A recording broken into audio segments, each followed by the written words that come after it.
I saw that we had a few more people join us. Welcome. So today we're going to be talking about suicide prevention and how the community can get involved. My name is Michaela Cunningham. I work at NAMI San Diego and Imperial County in the Children, Youth, and Family Liaison Department as the Community Development Specialist. So a few housekeeping rules because this is a sensitive topic. It can bring up a lot of tough feelings, so please have empathy for yourself and for other people. Be trauma informed if and when you share, and then understand that this information helps you moving forward. It can't change the past. Suicide prevention is everybody's business, and by offering hope, you can save a life. So a little bit about me before I just start telling you about suicide prevention is this is something that I'm very passionate about.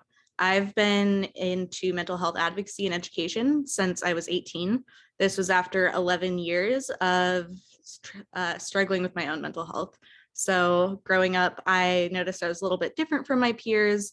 There were instances where they would talk about like how late they would stay up, and they would talk about how late they stayed up until like 10 a.m. or 10 p.m., 11 p.m. And at that point, I hadn't slept in a couple of days. And that's when I first knew that something was a little different. As the years went on, that 11-year span, I got diagnosed with bipolar disorder, ADHD, and I had to learn how to advocate for myself. I did that through my NAMI on campus high school club.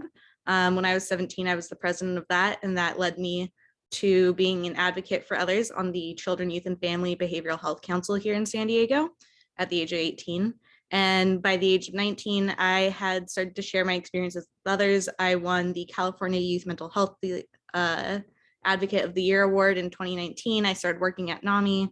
I won a scholarship that led me to the CMACI conference up in Northern California, where I got to learn more about human trafficking, specifically here in San Diego.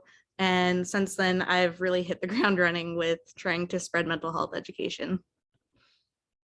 So this is the interactive portion of the presentation.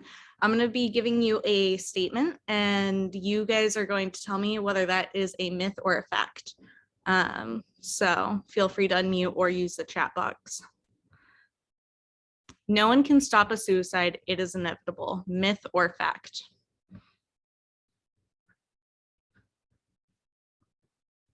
I can't read the, oh, there's the chat. You guys are correct. It is a myth. The fact is, if people in crisis get the help they need, they will probably never be suicidal again. All right, statement number 2.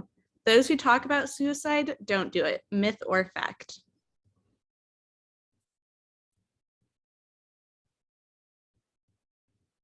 Myth. You guys are really good at this. That is the myth. The fact is that people who talk about suicide may try or even complete an act of self-destruction. And we'll go over the signs to look for later, but talking about it is one of the things that people do most often. And finally, suicide is the most preventable kind of death. Myth or fact?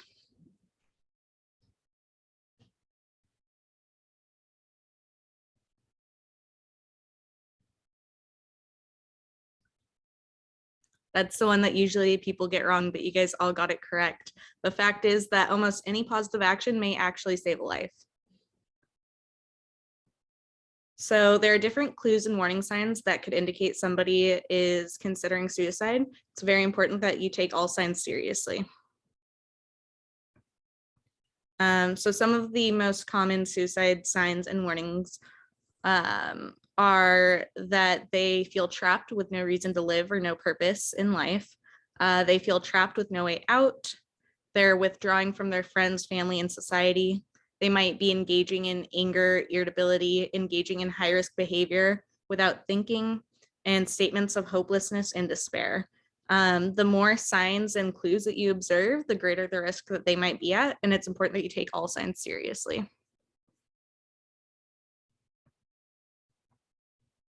So these are the verbal signs that somebody might be considering suicide. Verbal signs may indicate that someone's feeling hopeless or could be a danger to themselves. And these signs can be either very direct or indirect. They could be saying things like, who cares if I'm dead? I wish I could fall asleep and never wake up. Then there's behavioral signs. These are going to be reflected in somebody's actions. And one of the things I try to touch on the most when I'm teaching about suicide prevention is it's not just a shift in negative behaviors. It can be any major deviation from what's typical for them. So if somebody isn't religious, but they suddenly get very involved in their church, almost out of nowhere, combined with some other things, that could be a sign that they could be at risk. It's important that if you see any of these major deviations, you check in with them. And other behavioral signs can be a previous attempt, putting personal affairs in order, a sudden interest or disinterest in religion, a sudden relapse after a period of recovery or increased substance use, and then unexplainable anger, aggression, and irritability. To touch on the second bullet point of putting personal affairs in order, this can be look different depending on the populations that you work with and who you have in your life. For if you're working with teenagers or you have a teenager yourself, that could look like them giving away their personal possessions, like their Xbox, their computer, things like that, or turning in all the homework that they had missed that semester. And then for adults, it's going to look different. That could look like organizing their tax documents, showing their significant other where the deed to the house is. So it's very important to apply context when you're looking at these signs that somebody could be experiencing. So then we have these situational signs. Situational signs are reflected in a person's environment. Any major changes can bring a lot of unexpected feelings and discomfort, and then providing hope is important. The loss of any major relationship, including rejection by a loved one, sudden unexpected losses of freedom or fear of punishment, being fired or expelled from school, or an unwanted or an unexpected move, and death of a spouse, child, or best friend, especially if by suicide. Going back, does anyone know why that is?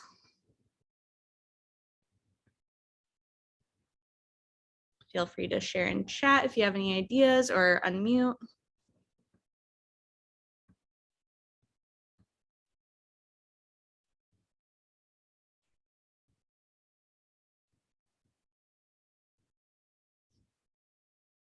Yeah.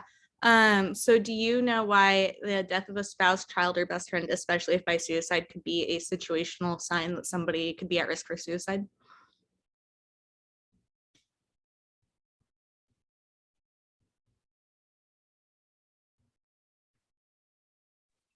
I don't know the exact term, but is it like survivor guilt? Mm-hmm. That's a good answer. Trauma from experience, they might feel guilt or blame. Those are all really good answers. And I'll talk more about it coming up. But there's a thing that everybody has called a wall of resistance. And it's a wall that we all have built around us that gets worn down by factors that are outside of our control. That wall of resistance keeps us from harm.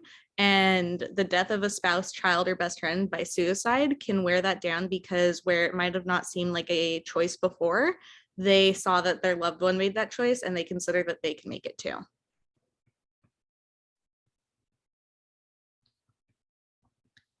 So part 3 is risk and protective factors. And this is where community effort comes in.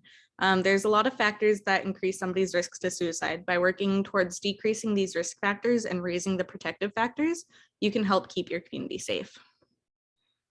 So the strongest predictors, like we talked about earlier, the previous suicide attempt, currently talking about suicide or making a plan. If you were to take a QPR training from me, I talk about how you can ask the question, but I also talk to you about the context questions that you can use to follow it up with. So are you suicidal is the first one. And then the context clues kind of help you figure out where that person is in crisis.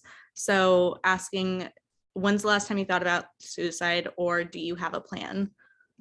Are all things QPR is a question, persuade, and refer training, suicide prevention training that I put on. And if you want to reach out to me after this presentation, I can give you my email and we can talk about it. Yeah, absolutely. So I talk about the context like questions. So when's the last time you thought about suicide, and do you have a plan? Because that can indicate where somebody is in the crisis timeline and what kind of intervention they need. A strong wish to die or preoccupied with death, co-occurring disorders, and then again, that recent attempt made by a family or friend member, or friend or family member. Overall, suicide can happen when the pain outweighs the hope. So it's most important in our communities that we can provide that hope in any way, shape, or form. So the wall of resistance is right here. And there's fundamental and proximal risk factors that wear down that wall of resistance, increasing a person's risk for suicide. And the fundamental risk factors are things that are outside of our control. These are factors that are at a biological, psychological, family, community, or cultural level, and they precede a outcome and are usually associated with a higher risk for negative outcomes. So depending on your age, your sex, your race, your sexuality and gender expression, where you live in the world, if you have had a loss of a parent, if you have made a sudden move to a place where the culture is significantly different than yours, the time of the year. I know that there's a lot of people who are affected by seasonal affective disorder. And when the sun starts to go behind the clouds more and there's less sunshine, that can really impact somebody's mental health. And then the proximal risk factors. You usually hear about somebody having a final straw, or the straw that broke the camel's back. And it might seem small in comparison to other things that they've been through, but stacked on top of everything else, it just increases their hopelessness and allows them to consider suicide as a solution to their problem. So it's very important that when you're working in the community, whether that's through your professional life, or on Nextdoor, like through your neighborhood apps, or on Facebook, that you're increasing hope for the people in your life.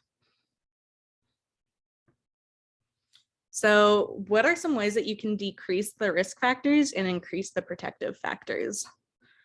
And we can chat about this now.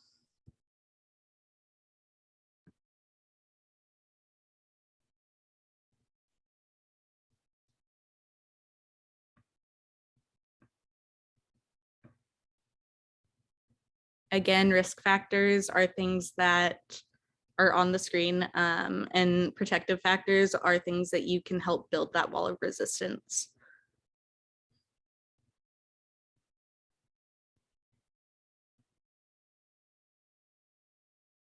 Talk about what gives you hope. That's a good one. Thank you, Tanya. Mindfulness. Yes, I love mindfulness.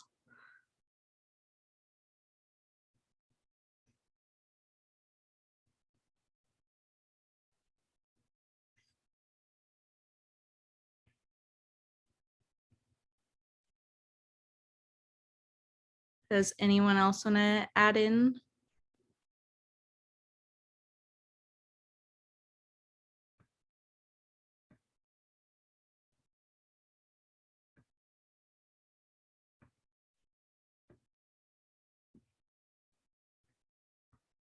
Support system, family, friends, etc. Making a connection with a person at a meaningful level, practicing self-care, and looking for supports. These are all great answers. That's perfect. Yeah, so thinking about ways that you can increase protective factors in different levels of the people that you interact with. So for yourself, for your family, for your coworkers and friends, to your community around you. Those are all really good ideas. So you can organize like community cleanups and get everybody out, like maybe near the nearest beach or the park near you, and bring the community together.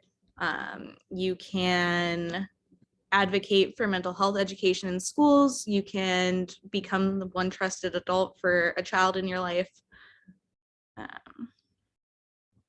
So these are some of the protective factors at different levels. So in our society, that can look like needs are being met. That can be food banks, that can be housing, making sure that people have access to education and clean water, safe and healthy environments, accessibility to treatment. So removing barriers that could keep people from going to a doctor or a counselor, and lethal means reduction. This is something that the San Diego Suicide Prevention Council has been working on. And lethal means reduction is a way that you remove the lethal means that somebody can use to complete suicide. And for an example of this is the newest initiative that they have created right before the pandemic for, I think it was for gun owners. They partnered with local gun shops here in San Diego, and they were allowing people to go and store their weapons if they felt that they're ever in danger of using them at the gun stores for like $1 a day. And it helped decrease suicides. And in other communities, it looks like those prescription pill drop-offs. It can be the building nets under the bridges or adding barriers that keep people from the sides of bridges. In our communities, this can look like social emotional learning curriculum, teaching kids how to be mindful, how to stay grounded, how to feel their feelings. In our communities, it can also look like one caring adult. I recommend looking up Josh Shipp and Harvard's Center for on the Developing Child. That is a center that Harvard has, and in 2015 they released a study that said that if students have at least one caring adult in their life, it increases their ability to grow up and be successful adults like a significant amount. And then in our relationships, this can look like parental involvement, social supports, help-seeking behaviors, and goal setting. And then moving on to coping skills. Coping skills are very personalized, and what may work for me doesn't always work for everybody else. So if you want to share your coping skills in the chat, you can.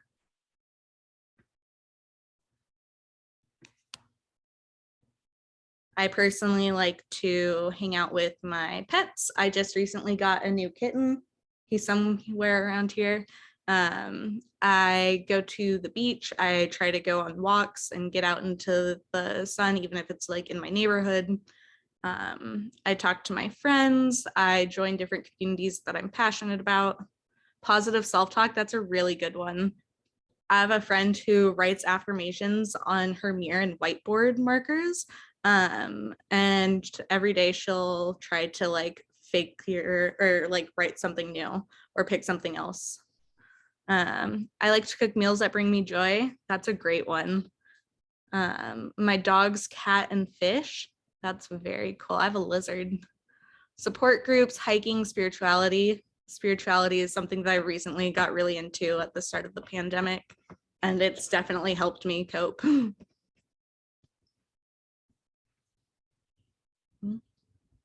That's great. Thank you guys for sharing.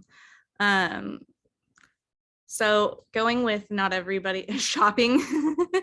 Yeah, me too. Me and Amazon are like best friends. So like I said, they're very personalized. So what's going to work for some of us, what's been shared might not actually work for you. And so I kind of like to give you very loose like prompts to build your own coping skills.